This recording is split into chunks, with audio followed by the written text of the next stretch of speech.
Assalamualaikum warahmatullahi wabarakatuh. Bertemu lagi dengan Ibu Maria Audiberti.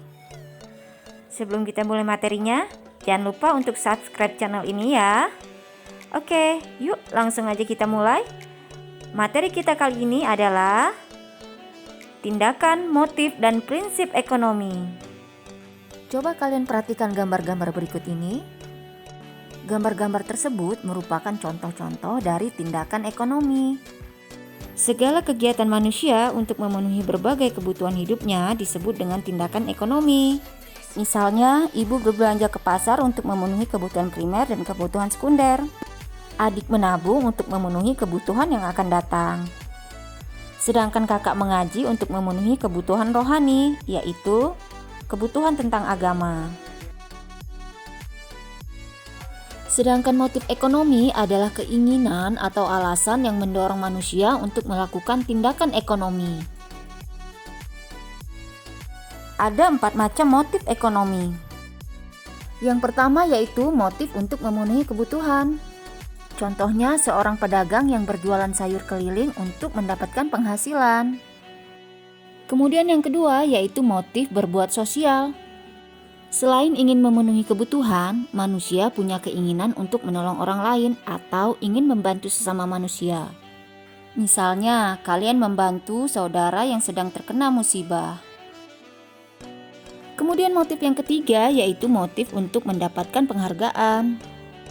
Penghargaan yang dimaksud bukan sekedar mendapat pujian atau piagam, tetapi juga ingin status sosial yang lebih tinggi dari masyarakat sekitarnya.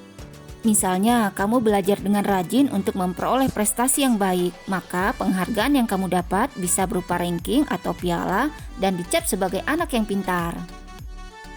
Dan motif yang keempat yaitu motif untuk memperoleh kekuasaan. Misalnya, kamu mencalonkan diri sebagai calon kandidat ketua OSIS dalam pemilihan ketua OSIS di sekolahmu. Selanjutnya yaitu prinsip ekonomi. Prinsip ekonomi dapat diartikan sebagai usaha untuk mendapatkan hasil tertentu dengan pengorbanan yang sekecil mungkin. Prinsip ekonomi dapat diterapkan dalam kegiatan ekonomi. Berikut ini merupakan contoh penerapan dari prinsip ekonomi. Yang pertama, penerapan prinsip ekonomi dalam kegiatan produksi. Di antaranya yaitu menggunakan bahan mentah atau bahan baku dengan mutu baik, mendirikan tempat perusahaan yang dekat dengan bahan mentah atau bahan baku, menggunakan tenaga kerja dengan upah murah, dan harus selalu hemat dalam biaya produksi. Kemudian yang berikutnya, penerapan prinsip ekonomi dalam kegiatan distribusi. Di antaranya yaitu, yang pertama, menyalurkan barang dengan prinsip tepat sasaran, tepat waktu, dan tepat tempat.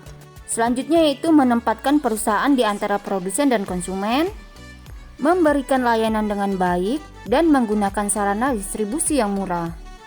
Yang terakhir yaitu penerapan prinsip ekonomi dalam kegiatan konsumsi. Di antaranya yaitu membeli barang dengan memilih terlebih dahulu, kemudian memilih barang yang kualitasnya bagus, membeli barang sesuai dengan yang direncanakan, dan yang terakhir setiap awal bulan membuat daftar kebutuhan berdasarkan skala prioritas. Nah, itu tadi contoh-contoh penerapan prinsip ekonomi dalam kegiatan ekonomi. Baik, itu tadi materi kita tentang tindakan, motif, dan prinsip ekonomi. Terima kasih sudah menyimak. Assalamualaikum.